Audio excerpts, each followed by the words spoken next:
sebagaimana sabda Rasulullah SAW, tidaklah saya terhadap dunia ini, kurang lebih artinya demikian, kecuali hanya seperti orang yang sedang safar, istazil tahta syajar, kama qala sallallahu alaihi wasallam, yang singgah di satu pohon, kemudian saya tinggalkan pohon tersebut. Jadi kehidupan kita di dunia itu seperti itu, jemaah. Seperti kita safar, lalu kemudian kita singgah di satu pohon, yaitu dunia, lalu kita tinggalkan untuk menuju alam akhirat yang kekal. Dan tentunya akhirat di sini yang kita inginkan adalah surganya Allah Subhanahu wa taala, bukan beralih pada tempat penyiksaan, yaitu nerakanya Allah Subhanahu wa taala. Kemudian salawat serta salam semoga selalu tercurahkan untuk baginda kita yang sama-sama kita cintai, Nabi Muhammad sallallahu alaihi wasallam, kepada para sahabat, istri-istri beliau, putra-putri beliau, dan para pengikut beliau hingga akhir zaman kelak.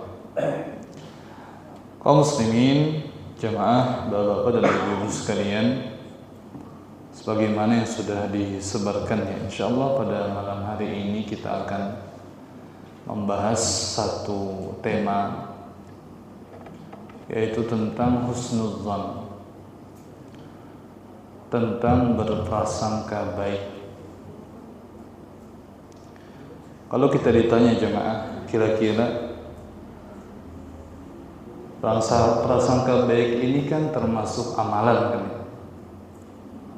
Makanya Allah perintahkan, dan Allah melarang untuk berprasangka buruk. Ya ayyuhalladzina amanu ijtanibu katsiran minadh dhann. Wahai orang-orang yang beriman, jauhilah terlalu banyak berprasangka. Inna ba'da dhanni itsm.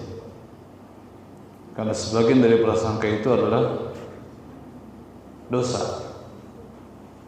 Yang lebih jelas lagi, Nabi Muhammad SAW bersabda dalam sebuah hadis, iyyakum wadzan. Berhati-hatilah kalian terhadap prasangka. Fa inna dhanna akdzabul hadis. Karena prasangka itu adalah seburuk-buruknya hadis, seburuk-buruknya pembicaraan, seburuk-buruknya pembicaraan.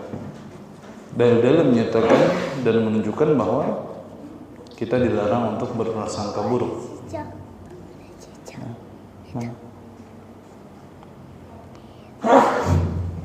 Ada cicak.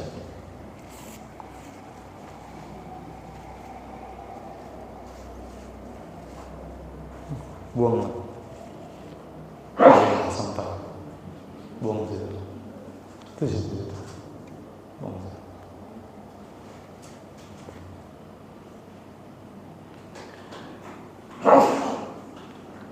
Yang pada intinya bahwa berprasangka baik itu diperintahkan, dan prasangka buruk itu Allah larang. Artinya ini merupakan suatu amalan. Nah, kalau kita ditanya, kira-kira husnudzan ini itu termasuk amalan yang jenis apa? Apakah dia termasuk amalan lisan atau termasuk amalan jawarih, anggota tubuh, atau amalan dalam hati? Kalau kita ditanya, apa jawabannya?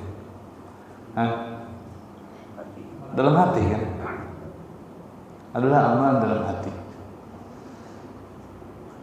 Cuman biasanya tanda-tanda ataupun hasil dari husnudzan ini itu akan ditunjukkan oleh lisan ataupun bisa jadi perbuatan. Sebagai contoh, ada orang hendak berhutang dengan pian. Kalau pian sudah suuzon, misalkan ini berhutang kalau dibayar ini, kira-kira pian pinjami kada? Kalau dipinjami berpengaruh terhadap amal.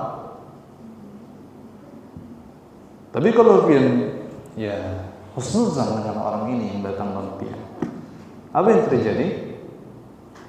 Pian akan pinjam. Jadi meskipun husnuzan ini dia merupakan amalan hati, dia juga menjadi pemicu untuk akhirnya kita bisa menjadi membuahkan suatu amalan apa yang terlihat. Dan kalau kita berbicara tentang yang dimaksud dengan zon di sini jamaah atau prasangka di sini maksudnya adalah di dalam bab akhlak dan adab. Jadi husnuzon ini yang dimaksud dengan zon prasangka di sini ini masuk dalam yang kita bahas ya. Itu masuk ke dalam pembahasan akhlak dan adab. Karena kalau kita berbicara tentang zon dalam masalah fikih beda pembahasan. Beda pembahasan, tapi kita tidak sebutkan di sini. Yang jelas, yang dimaksud dengan husnuzon di sini atau zon di sini, prasangka di sini, itu yang kita bicarakan adalah dalam bab al-adab dan akhlak. Adab dan akhlak.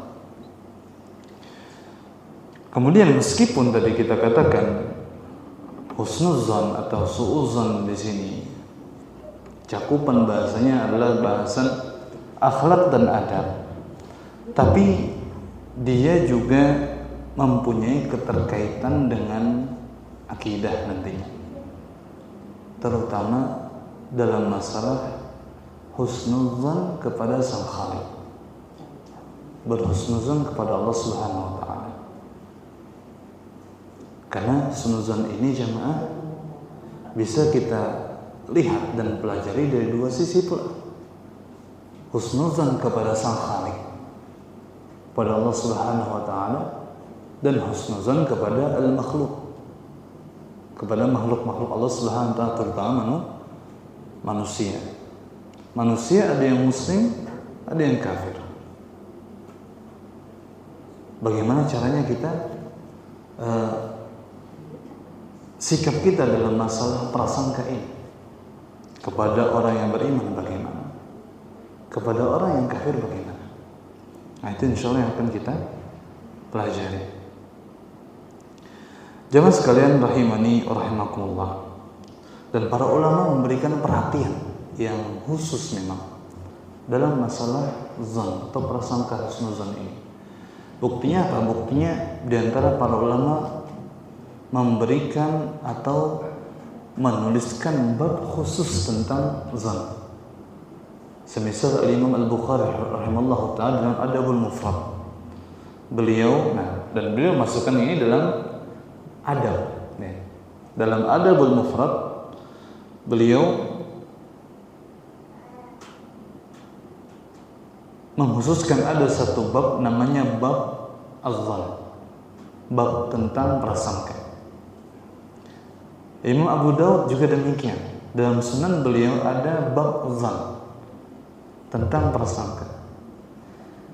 Al-Imam An-Nawawi rahimahullah juga demikian. Dalam Riyadhus Shalihin beliau menuliskan dalam kitab Riyadhus Shalihin bab tentang an-nahyu an su'il zan bil muslimin min ghairi darurah. Dan beliau memberikan bab yang lebih spesifik lagi tentang larangan bersu'udzon kepada kaum muslimin min ghairi darurah, tanpa ada keadaan yang darurat. Ini pembahasannya lebih spesifik. Jadi kalau kita berbicara tentang husnuzon ini, kita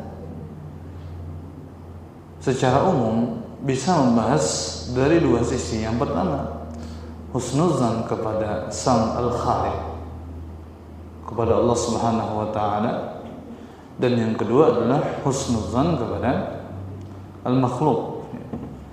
Husnuzon berprasangka baik kepada makhluk-makhluk Allah Subhanahu wa taala. Jamaah sekalian rahimani wa rahimakumullah. Kita akan bahas satu-satu. Yang pertama adalah husnuzan kepada sang Khalik jemaah. Itu berhusnuzan kepada Allah Subhanahu wa taala. Dan husnuzan kepada Allah Subhanahu wa taala ini hukumnya wajib. Hukumnya adalah wajib. Sebaliknya suudzon kepada Allah Subhanahu wa taala ini hukumnya haram. Bahkan haram yang sangat besar. Merupakan keharaman yang sangat besar di sisi Allah Subhanahu wa taala. Di antara dalil yang menunjukkan hal yang demikian, di antaranya adalah ayat Allah Subhanahu wa taala dalam surah Ali Imran ayat 154. Allah Subhanahu wa taala berfirman, "Yadhunnuna billahi ghairal haqqi dhannal jahiliyah." Mereka, orang-orang kafir dan musyrikin itu berprasangka kepada Allah dengan prasangka yang batil, yang disebut sebagai dhannul jahiliyah, zonnya atau prasangkanya orang-orang jahiliyah. Prasangkanya orang-orang jahiliyah. Di antara juga firman Allah Subhanahu wa taala dalam surah Al-Fath ayat 6, "Adh-dhannina billahi dhannas saw, 'alaihim da'iratus saw." Mereka itu orang-orang yang berprasangka kepada Allah dengan prasangka yang buruk. 'Alaihim da'iratus saw. Maka bagi mereka pula da'iratus saw. Dari ayat-ayat ini ya, Ibnu Qayyim rahimahullah ta'ala mengatakan, a'zamu dzunuba indallah isa'atu dhanni bihi. Seburuk-buruk dosa di sisi Allah Subhanahu wa ta'ala itu adalah berprasangka buruk kepada Allah Subhanahu wa ta'ala. Berprasangka buruk kepada Allah Subhanahu wa ta'ala. Dan kalau kita perhatikan jamaah rahimani rahimakumullah, berprasangka buruk kepada Allah Subhanahu wa ta'ala banyak bentuknya. Di antara bentuknya adalah berprasangka buruk terhadap syariat-syariat Allah Subhanahu wa ta'ala. Dan mungkin bisa jadi orang-orang yang awal-awal masuk Islam misalkan, atau orang-orang yang memang sudah Islam sejak dulu misalkan, kadang mungkin terbesit di dalam dirinya, kenapa sih Allah ini menyuruh kita berzakat? Padahal ini kan harta saya yang cari. Mulailah ada prasangka, ini kayaknya agama Islam ini agama yang merugikan kita misalkan. Ini prasangka buruk. Kenapa? Karena mereka berprasangka bahwa zakat itu akan mengurangi harta. Zahirnya memang demikian. Tapi itulah perintah Allah Subhanahu wa taala. Berprasangka buruk kepada syariat Allah Subhanahu wa taala. Kenapa sih Allah kita melarang kita untuk begini? Kenapa sih Allah itu melarang kita untuk melakukan hal demikian? Mempertanyakan, tapi ada asa yang memuat ketidakmenerimaan atas apa yang telah Allah tetapkan. Ini prasangka buruk terhadap syariat-syariat Allah Subhanahu wa ta'ala. Dan sedikit cerita jemaah, kadang ya, ini cerita pas di perkuliahan juga ya. Kadang kala ya, habis pulang bulik kuliah itu, kadang kita termenung mikir, ini orang-orang apa yang mau dapatkan di kelas ya. Kadang kita dapat bahas misalkan masalah hukum eh, wanita untuk memimpin suatu negara atau suatu kota atau apa gitu. Dia menjadi seorang pemimpin lah dalam suatu wilayah. Kadang-kala ya, ketika sudah jelas penetapannya bahwasanya Allah Subhanahu dalam hadis Rasulullah SAW itu pernah menyampaikan lan yufliha al-qawm wallat amrahum imra'ah atau kama qala sallallahu alaihi wasallam, tidak akan, bahkan Rasulullah SAW menyatakan dengan kata lan, tidak akan beruntung suatu kaum yang dipimpin oleh seorang wanita. Ini kan hadis sangat jelas sekali jemaah. Rasulullah SAW menyatakan demikian. Kadang-kala ada sebagian orang tuh ketika mendapatkan hadis-hadis yang seperti ini terlalu mempertanyakan, ini kenapa sih begini-begini? Kenapa sih Islam itu terlalu mendiskriminasikan perempuan misalkan? Secara zahirnya mungkin bagi mereka demikian, karena mereka tidak memahami bagaimana para ulama salaf memahami hadis tersebut. Mulailah ada prasangka yang buruk terhadap syariat ini. Akhirnya dianggap Islam mengucilkan perempuan, sehingga dimunculkanlah istilah-istilah seperti mohon maaf gerakan-gerakan kesetaraan gender apa segala macam ya. Asal mulai jemaah karena ada prasangka yang buruk tadi. Itu bahaya. Kadang kita mikir termenung, ini orang-orang ini kalau ujung-ujungnya bisa mengingkari syariat gitu. Dan ini bahaya. Ini berbahaya. Di antara bentuk juga suuzan ya, kepada Allah Subhanahu wa taala, suuzan terhadap takdir yang sudah Allah tetapkan. Ya. Ketika ketika misalkan dalam masalah rezeki misalkan, kok saya sudah kerja keras, ya, sudah capek-capek, dapatnya cuma segini misalkan. Ini Allah nih nggak adil nih misalkan. Ada suuzan kepada Allah Subhanahu wa taala. Ini di antara bentuk suuzan kepada Allah Subhanahu wa taala. Ada juga di antara bentuk suuzan kepada Allah Subhanahu wa taala adalah berprasangka buruk ketika kita ditimpa musibah. Kenapa sih saya sudah sholat 5 waktu, saya sudah menunaikan zakat, saya sudah ini, sudah itu, tapi kok masih saja saya ditimpa musibah, misalkan demikian. Ini juga termasuk suuzan kepada Allah Subhanahu. Di antara bentuk-bentuk suuzan kepada Allah Subhanahu wa taala, dan semuanya terlarang dan semuanya diharamkan oleh Allah Subhanahu wa taala. Dan kita disyariatkan untuk berhusnudzan kepada Allah Subhanahu wa taala. Salah satunya juga dalam masalah berjihad, dan ini Allah tegaskan dalam Al-Quran dalam surah Al-Baqarah 216 jemaah. Allah Subhanahu wa taala berfirman, "Kutiba 'alaikumul qitalu wa huwa kurhul lakum wa 'asa an takrahu syai'an wa huwa khairul lakum wa 'asa an tuhibbu syai'an wa huwa syarrul lakum wallahu ya'lamu wa antum la ta'lamun." Allah Subhanahu wa taala berfirman dalam ayat ini, "Kutiba 'alaikumul qitalu wa huwa kurhul lakum." Telah diwajibkan atas kalian untuk berperang di jalan Allah Subhanahu wa taala. Dan ini ayat tentang berjihad ya. Wa huwa kurhul lakum. Dan berjihad itu adalah sesuatu yang kalian benci. Kadang-kala ada sisi manusiawi kita itu demikian ya.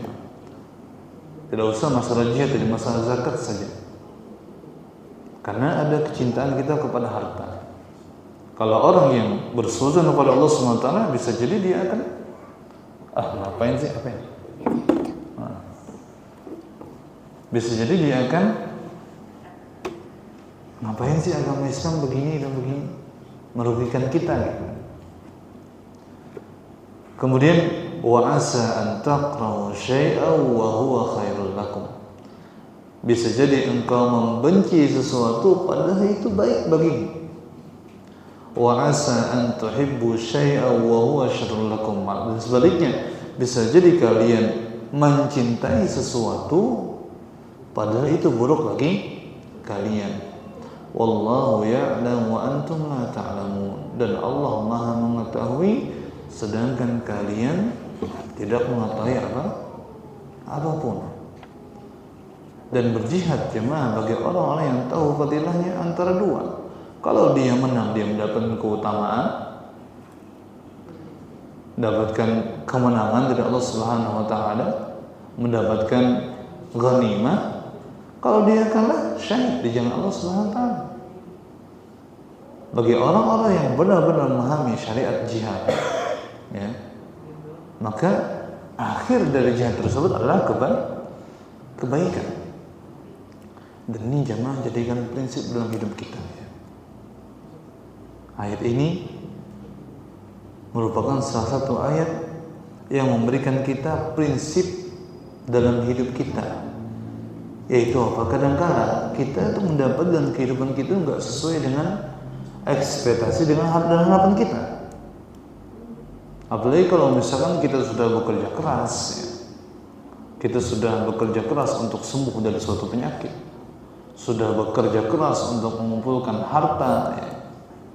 Untuk mengumpulkan harta sebanyak-banyaknya, sudah bekerja keras untuk mendapatkan anak yang belum punya anak misalkan, sudah kerja keras untuk mencari calon istri misalkan, tapi nggak dapat.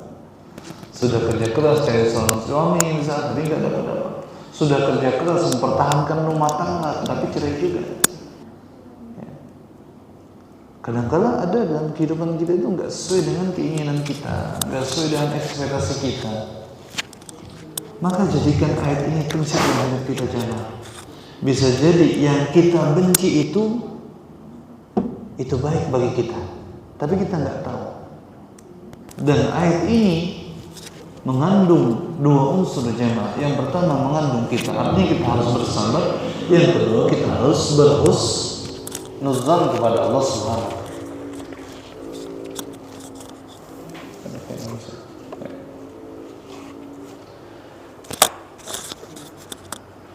Yang pertama kita bersabar, dan yang kedua kita berhusnuzan kepada Allah Subhanahu wa ta'ala. Maka ayat ini merupakan kaidah penting dalam hidup kita jemaah.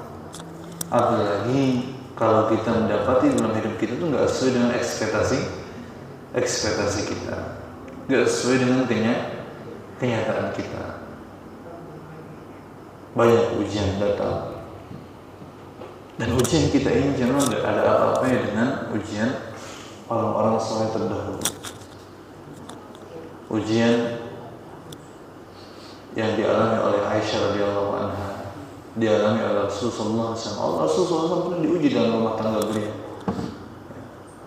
Ada namanya hadisatul ifki namanya, tentang ujian Rasulullah SAW yang dimana Aisyah istri Nabi SAW itu dituduh berzina, dan itu membuat sedih Nabi Muhammad SAW. Wahyu belum turun, nggak ada yang turun. Wahyu saat itu belum turun untuk memberikan solusi terhadap ujian Rasulullah SAW. Rasulullah SAW menunggu wahyu itu, menunggu Allah SWT memberikan jawaban, manakah yang hak, mana yang batil. Dan Aisyah radhiyallahu anha juga terpukul. Bahkan disebutkan dalam doa beliau nangis saja.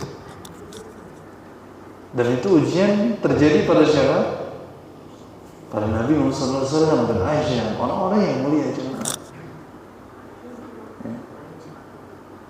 Dalam kisah Maryam juga, ya, radhiyallahu anha, ya, wa alaihassalam. Maryam alaihassalam itu dituduh berzina. Ya. Dan surah Maryam disebutkan. Bahkan disebutkan lau mittu qabla hadza, kata dia.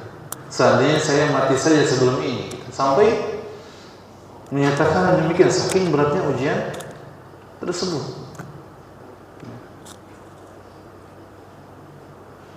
Tetapi keseluruhannya Allah sembunyikan kesudahan yang indah. Makanya ada istilah, katanya semua akan indah pada akhirnya, tapi tidak bisa dibenarkan juga secara mutlak jemaah. Harus ada tambahan di akhir awal, selama Anda beriman. Itu harus ditambahkan. Ada istilah, ada ungkapan, kadang kita dengar semua akan indah pada akhirnya, katanya. Tapi kalau demikian saja kurang. Harus ditambah selama Anda beriman. Semuanya akan indah selama Anda beriman kepada Allah Subhanahu wa taala. Dan salah satu bentuk keimanan adalah berhusnuzan kepada Allah Subhanahu wa taala. Itu terkait husnuzan kepada Allah Subhanahu wa taala. Di antara perkataan ulama tentang husnuzan kepada Allah Subhanahu wa taala seperti Al-Hasan Al-Basri, beliau menyebutkan innal mu'min ahsana dhanna bi rabbih fa ahsana al-amal. Sesungguhnya seorang hamba yang berprasangka baik kepada Allah Subhanahu wa taala, maka hendaknya dia memperbaiki amalannya, atau maka amalannya juga akan dia usahakan untuk selalu diperbaikinya. Amalannya dia usahakan selalu diperbaiki. Ketika kita husnuzan kepada Allah Subhanahu wa taala jemaah, ya.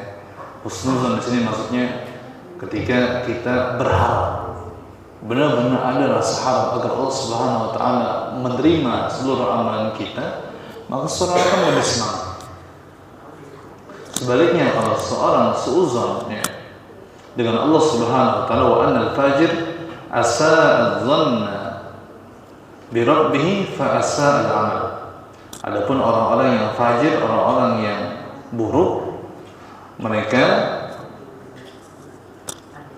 seuzon kepada Allah Subhanahu wa taala, berprasangka buruk kepada Allah Subhanahu wa taala, fa asa'a al-amal, sehingga mereka pun akhirnya berbuat buruk terhadap amalan mereka.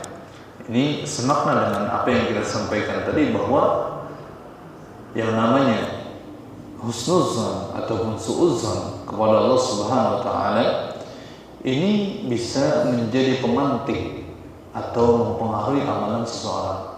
Ketika berhusnuzan kepada Allah Subhanahu wa taala, maka dia pun akan memperbaiki amalannya. Ketika seorang suuzan kepada Allah Subhanahu wa taala, dia pun akan amalannya akan menjadi buruk. Amalannya akan menjadi buruk.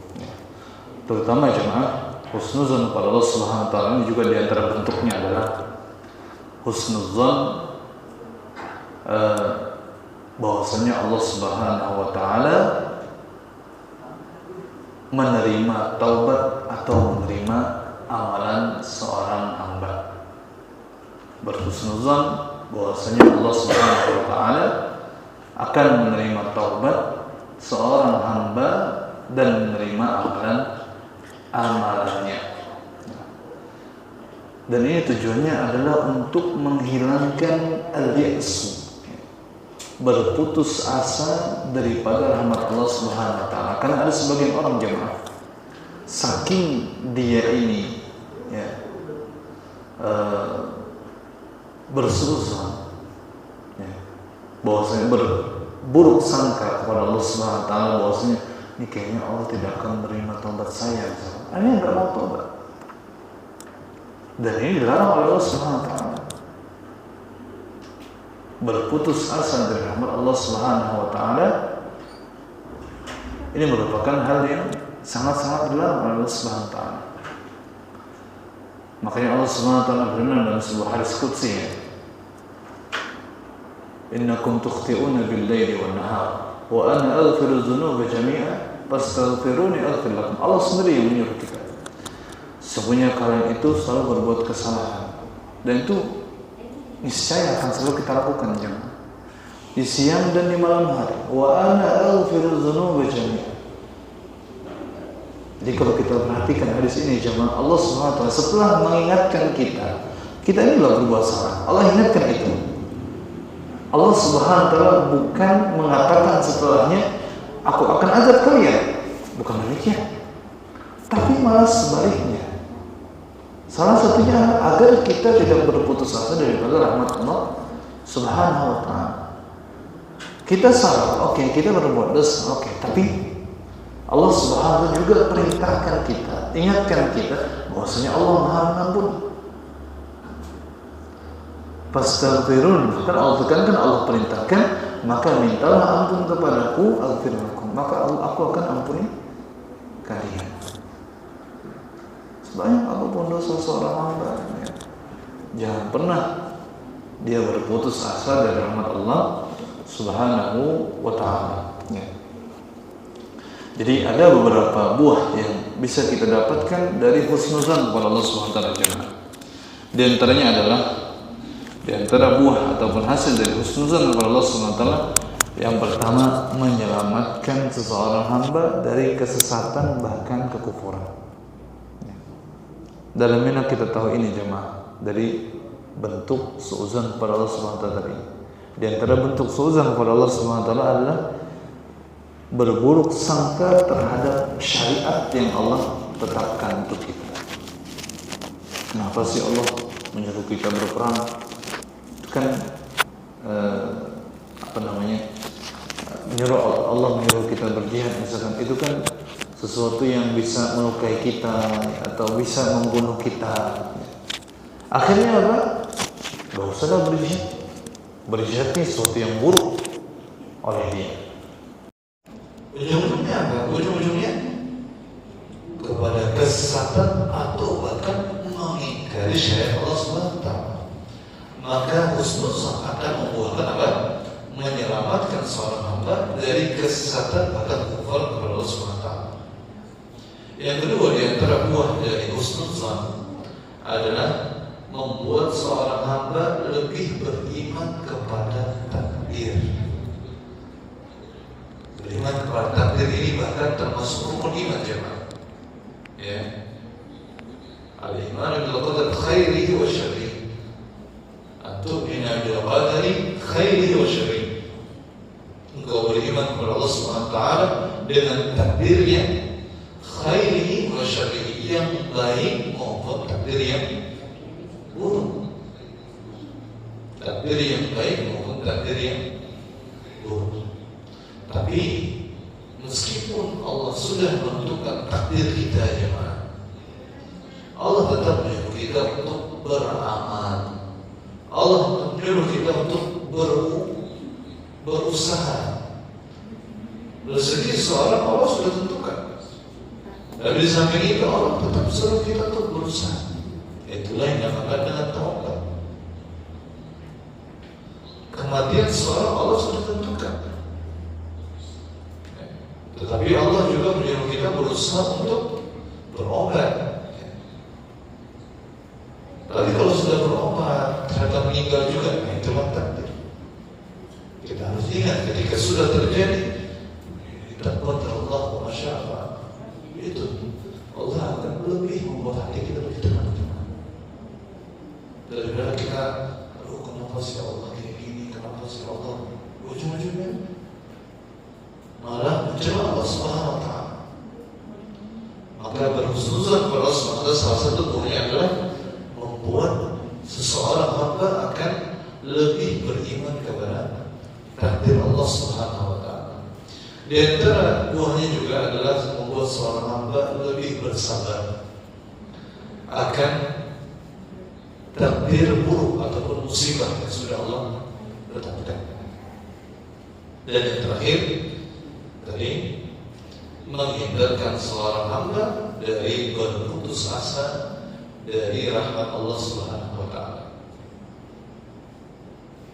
Menghindarkan seorang hamba dari berputus asa dari rahmat Allah Subhanahu wa taala. Itu sekilas tentang berhusnuzan kepada Allah Subhanahu wa taala. Dan ayat tadi jemaah yang kita bacakan dalam surah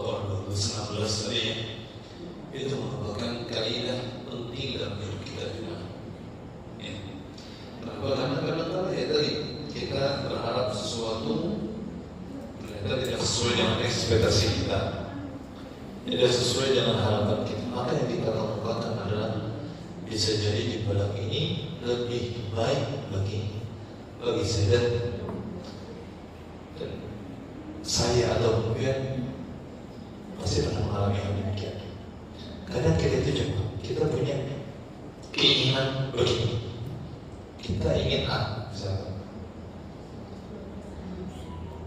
Sudah diusahakan, berusaha semaksimal mungkin supaya bisa mendapatkan A, ternyata tidak dapat, ternyata tidak dapat. Tapi setelah beberapa waktu berlalu, kelihatan dan mulai ada pikiran kita karena melihat fakta yang ada di lapangan misalnya, ya, ternyata kayaknya kalau misalkan saya mendapatkan hal yang saya inginkan tadi, ini bisa jadi lebih buruk bagi saya. Karena sadarnya kita itu setelah berlalu beberapa waktu juga. Maka yang pentingnya kita harus selesai. Jadi kita pasti pernah mengalami, Allah pribadi pernah mengalami. Kita ingin begini, ternyata diusahakan tidak dapat. Sudah berusaha kita, tapi kita tidak dapat. Ya sudah salah. Ya. Justru jemaah setelah tahu, ya, setelah tahu misalkan ternyata keadaan kita, takdir kita yang kita tidak dapat tadi misalkan, ya, kita sadari itu ternyata lebih baik, justru kita akan lebih bersyukur ya, syukur hari anak ada anak ini misalnya, syukur hari kalau jadi anak itu misalnya. Nah, ini kita pasti pernah malam. Jadi berlaku ayat tadi ya, asa taqrahu syai'an wa huwa khairul lakum. Jadi engkau asa tuhibbu syai'an wa huwa syarrun lakum. Jadi engkau mencintai sesuatu, ingin sesuatu, ya, ternyata itu buruk bagi kalian. Wa asa taqrahu syai'an wa huwa khairul lakum. Jadi engkau membenci sesuatu, ternyata itu ternyata baik bagi kalian. Allah Ta'ala bisawab. Itu terkait husnuzan kepada Allah Subhanahu Wa Ta'ala. Kemudian ada husnuzan kepada makhluk, kepada manusia terutama. Karena kalau hewan ini kurang pas ya. Dan yang dibahas oleh para ulama memang husnuzan ini kepada hamba-hamba Allah Subhanahu Wa Ta'ala, pada manusia, baik manusia itu yang muslim maupun yang kafir. Jemaah sekalian rahimahullah, yang pertama adalah husnuzan kepada orang-orang muslim, kepada orang-orang yang beriman. Berhusnuzan kepada orang-orang yang beriman, ya. Orang-orang yang muslim ini hukumnya wajib. Selama kita tahu secara zahir ini orang-orang baik, ini orang-orang muslim, ini orang-orang beriman, dan tidak ada tanda-tanda ini orang akan melakukan keburukan, maka hukum asalnya kita wajib berhusnuzan, ya. Wajib berhusnuzan kepada orang tersebut, ya.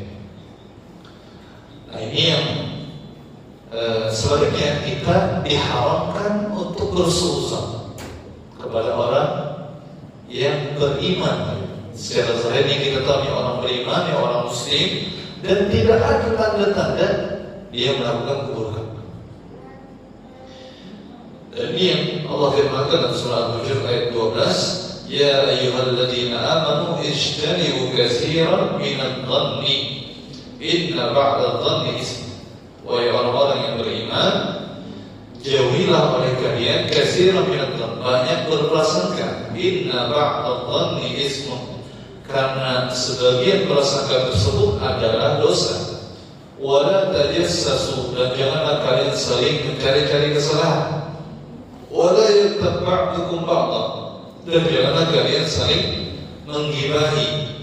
Ayuhibbu ahadukum an ya'kula lahma akhihi maitan fakarihtum. Apakah kalian suka memakan daging atau bangkai saudara kalian sendiri, padahal kalian sangat membenci hal tersebut. Wattaqullaha innallaha tawwabur rahim. Dan bertakwalah kepada Allah, sesungguhnya Allah Maha mengampuni, Maha penyayang. Ya. Ini pula yang dimaksud dalam hadis Rasulullah SAW yang Bukhari dan Muslim, iyyakum wadh-dhann fa inna dhanna akdzabul hadis. Ya. Berhati-hatilah kalian terhadap berprasangka, dan prasangka itu adalah akdzabul hadis, seburuk-buruk pembicaraan, seburuk-buruk ucapan. Wala tahassasu wala tajassasu, sama dengan ayat tadi. Jangan mencari-cari kesalahan orang lain. Wala tahasadu, jangan saling menghasadi. Wala tabagadu, jangan saling membenci. Wa kunu ibadallahi ikhwan, dan jadilah hamba-hamba Allah yang ikhwan, yang saling bersaudara. Maksudnya di sini adalah perintah untuk berhusnuzan kepada hamba-hamba Allah Subhanahu wa taala yang beriman. Hukum asalnya adalah wajib. Sebaliknya suudzon dengan orang-orang yang beriman, hukum asalnya adalah haram, diharamkan oleh Allah Subhanahu wa taala. Bahkan jemaah, kepada orang-orang yang beriman ini, yang secara zahir kita tahu ini orang-orang baik, zahirnya kita tahu ini orang-orang baik, tidak ada tanda-tanda keburukan, ya. Atau misalkan orang baru kenal misalkan, tapi kita tahu ini orang, walaupun ya jarang kita bertemu, kita tahu misalkan dari penampilannya, ya, dari tutur katanya, kayaknya orang kita bersangka berasal baik terlebih dahulu. Apalagi yang sudah kita kenal, apalagi orang-orang dekat kita, istri misalkan, laki misalkan, kuitan misalkan, kita sudah tahu dan kita sudah kenal. Maka hukum asalnya kita berhusnuzan, ya, wajib berhusnuzan dan diharapkan untuk bersaudara. Bahkan coba rahimahullah, saking ditekankannya hal ini, ya, dijelaskan oleh Muhammad bin Sirin rahimahullah taala, disebutkan dalam kitab Tarikh Dimashq, Tarikh Sejarah Damaskus, disebutkan beliau mengatakan, qala idza balagaka an akhika syai' faltamis lahu 'udhran fa in lam tajid lahu 'udhran faqul la'alla lahu 'udhran.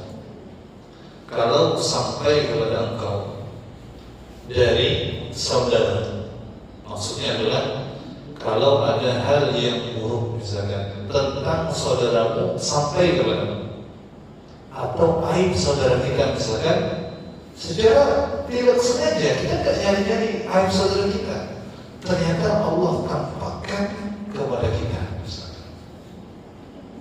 Maka apa? Faltamis lahu uzran. Hal yang pertama kali jemaah, cari uzur baginya. Pikirkan, ya. Misalkan kita kenal seseorang berdiri atau masuk ke dalam gerbang gereja misalkan saja, ya. Kita harus sengaja melihatnya. Ada kenapa orang ke gereja misalkan? Maka faltamis lahu uzran. Hal yang pertama kali apa? Cari uzur. Bisa jadi apa? Bisa jadi mantan keluarganya. Bisa jadi misalkan ini mobilnya mogok lalu singgah di situ. Maka cari uzur lebih dahulu. Kalau kita tahu nih orang-orang beriman. Dan ini sedikit cerita juga. Kita Ustaz juga yang ajar di satu pondok. Nah, Ustaz ini bisi kawan ngajar juga di pondok yang sama. Jadi kalau sengaja si anggap ini Ustaz yang A, ini Ustaz yang B. Si Ustaz yang A ini kalau sengaja terlihat si Ustaz yang B ini membawa beginian, bonceng di belakang. Kalau sengaja melihat, dipastikan sudah motornya dia, bujur itu motornya dan bujur orangnya. Jadi dari Ustaz si A ini Aku tuh berusaha banget sudah husnuzon nih. Tapi ngalih mana aja. Kenapa? Karena di bawah kita ke kurung. Jatahnya kan ke kurung bercadar. Kalau jadi husnuzon nih, misalkan apa namanya, bisa jadi kulikan kan, bisa jadi dan sangatkan. Ada jadi tenang yang mendukung sebagai kita husnuzon ya. Soalnya nih Ustadz masih jomblo, belum menikah. Motornya motor kena gaya-gayanya, motor larang istilahnya. Membawa beginian, kada jilbab, rambutnya pirang, lengkap banget ya larang. Rambutnya pirang. Ini yang begini. Jadi yang aneh kita nih, apa namanya kawan loh ini. Aku ini berusaha sudah tapi kali mana lah. Kerana pendukung dia sama sebesar itu dah kan tidak. Kali mana aja. Aku jadi orangnya. Oh pada aku. Oh sangat sesadannya lah. Ngalnya kalau kalau mungkin biasa kayak gitu aku sesadannya lah. Jadi dia mau balas apa aja itu akilku. Ya sudah. Ketika sudah tahu tabayun, ternyata akil kan mahal nih. Kalau tahu akil yang mana lah, ya jelas.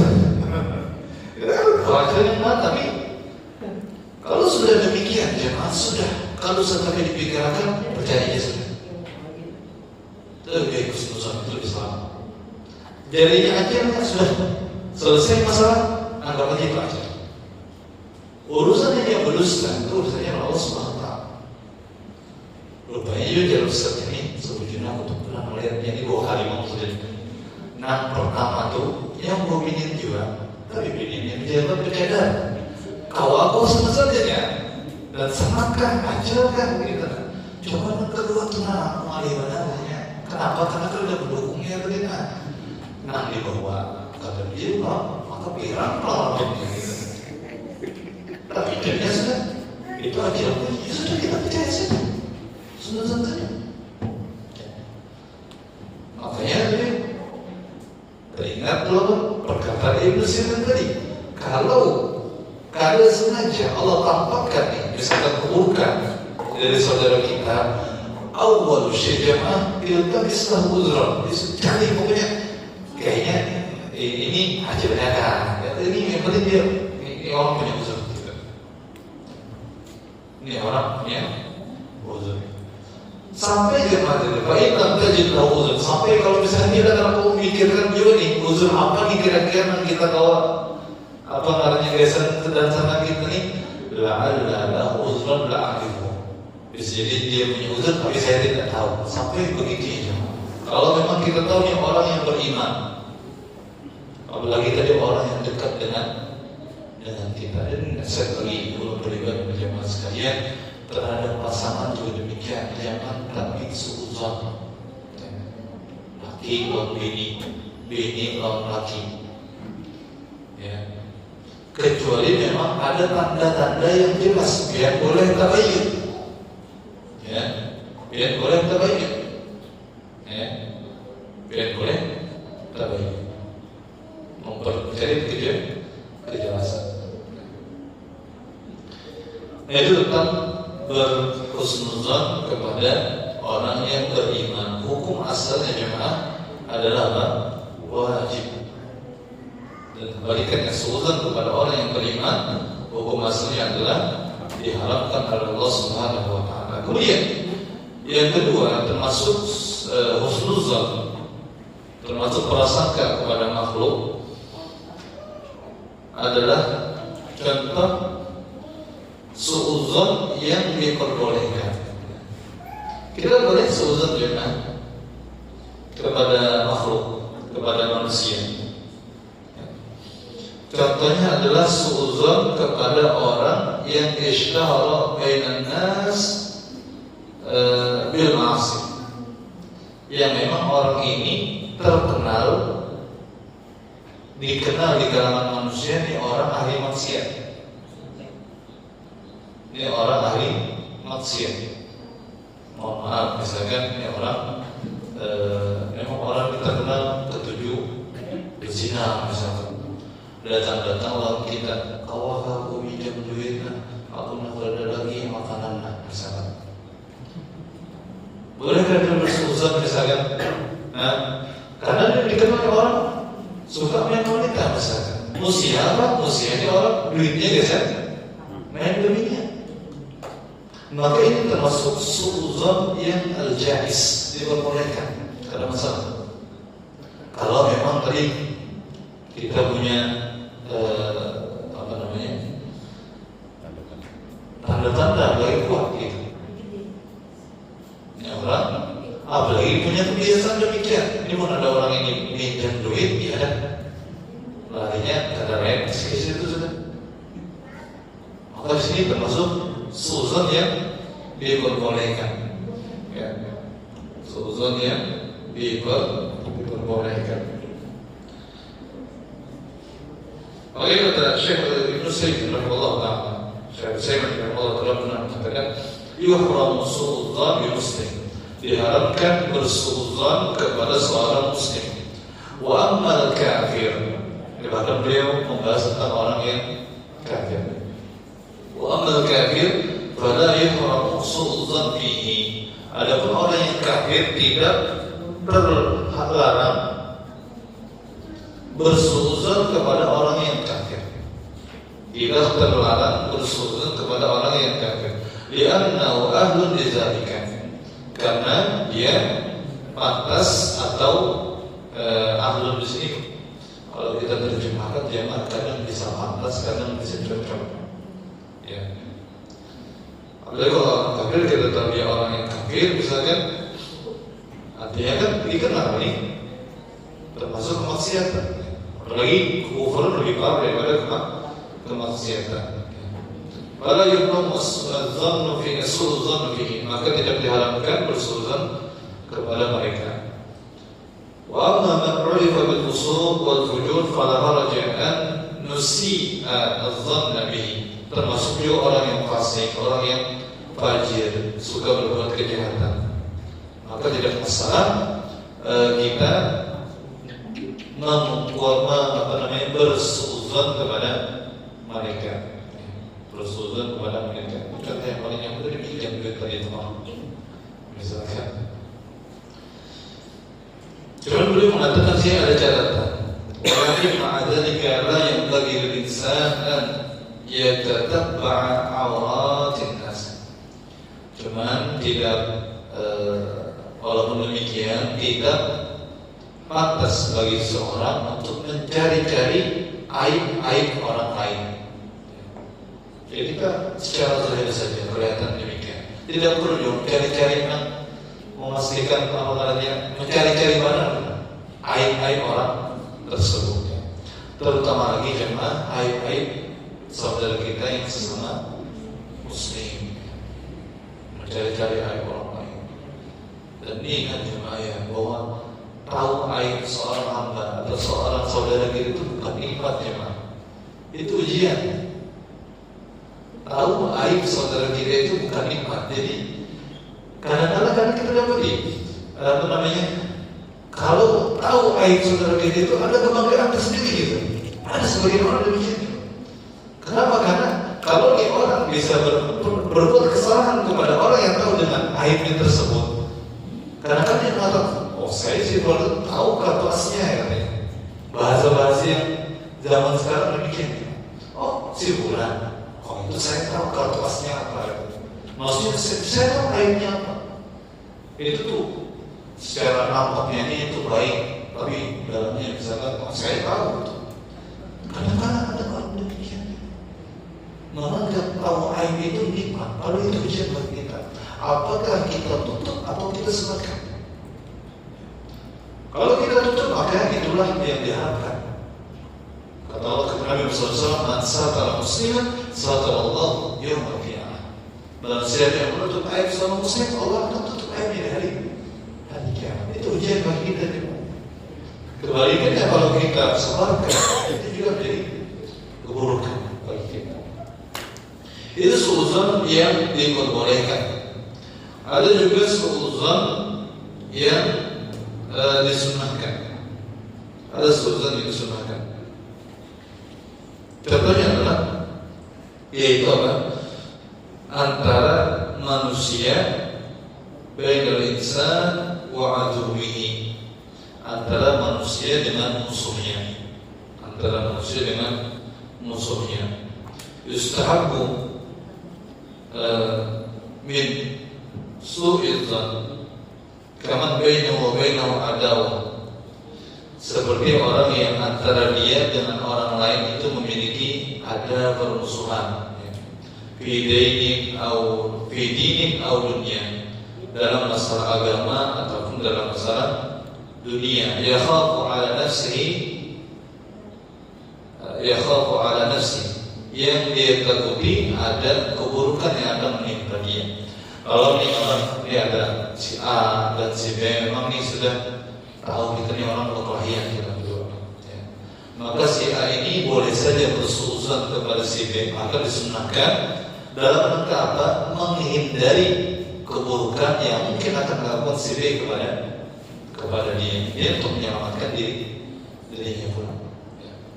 Apalagi kalau dia merasa dia di atas, ya ini kadang terjadi juga sengketa berebutan tanah, warisan misalkan, maka sebenarnya ulang nih, sebenarnya warisan abahnya meninggal, berebut warisan terkarahi.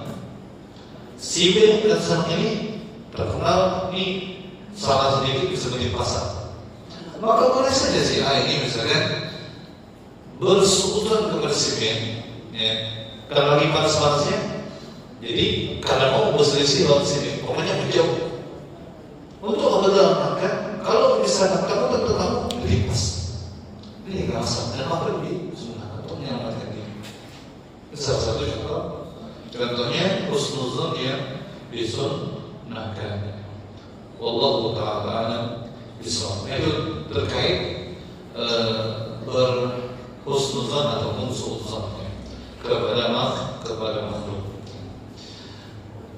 Kemudian di antara buah dari husnuzon kepada sesama muslim, ini lebih kita fokuskan buahnya ini jemaah kepada husnuzon kepada seorang muslim yang beriman tadi, ya, yang kita sebutkan yang pertama tadi, karena memang ini yang paling jelas Allah sebutkan dalil-dalilnya.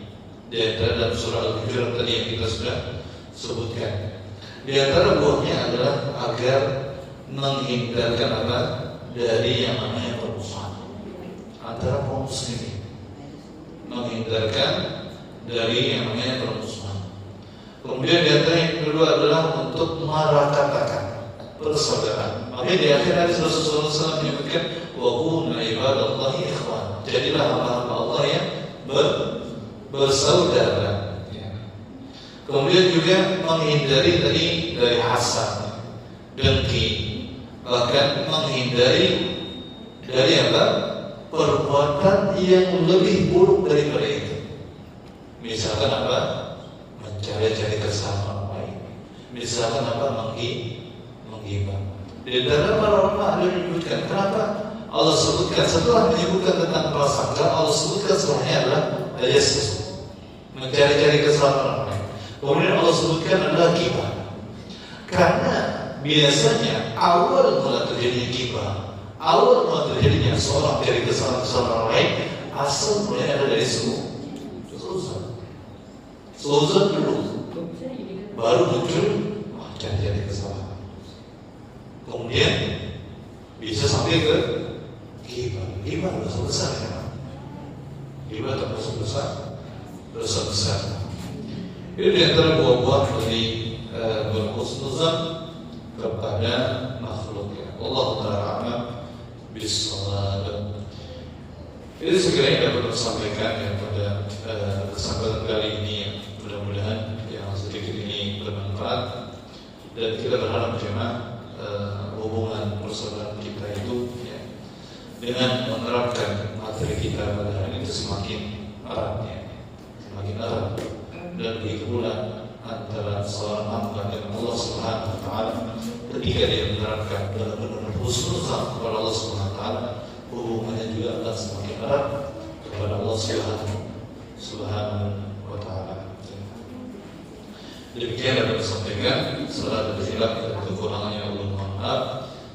Kita tutup dengan kafaratul majlis. Subhanallah wa bihamdika, asyhadu an la ilaha illa anta, astaghfiruka wa atubu ilaik. Assalamualaikum warahmatullahi wabarakatuh.